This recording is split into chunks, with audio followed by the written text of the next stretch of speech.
The 2025 budget is out, and well, it's pretty much exactly what you'd expect from a budget being released just weeks or potentially even days before a federal election is called. Basically, there's a lot of little treats in there for you, so let's get into the most important stuff.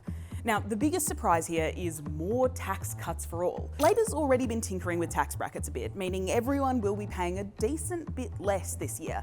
But they've just announced that from mid-2026, that 16% tax bracket will be lowered again to 15%, and then 14% the year after that.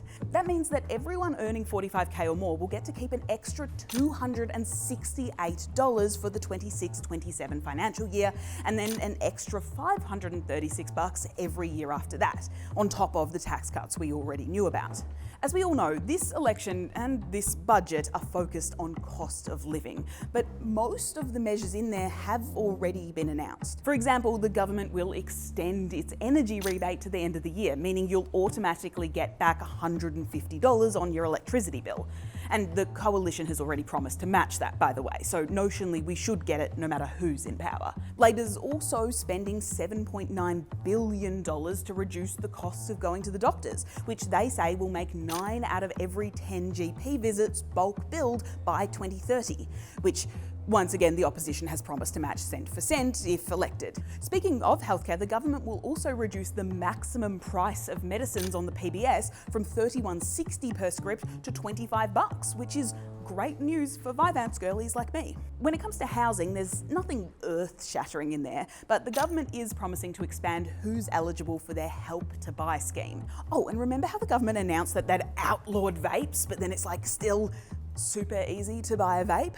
Well, they've now committed another $157 million over the next 2 years to crack down on the trade of illicit tobacco and nicotine products, which, you know, I'm sure is going to completely sort that out. There's a bunch more stuff in there, including, $3 million to breed more endangered Magean skate.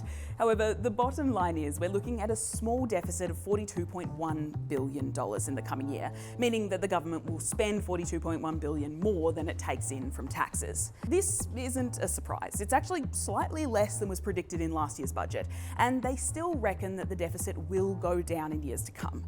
However, it's important to know that these good news numbers do rely on no massive international trade wars breaking out or anything like that. And what's this? Oh, a whole page in the budget talking about the potential economic dangers of a certain US president triggering an international trade war.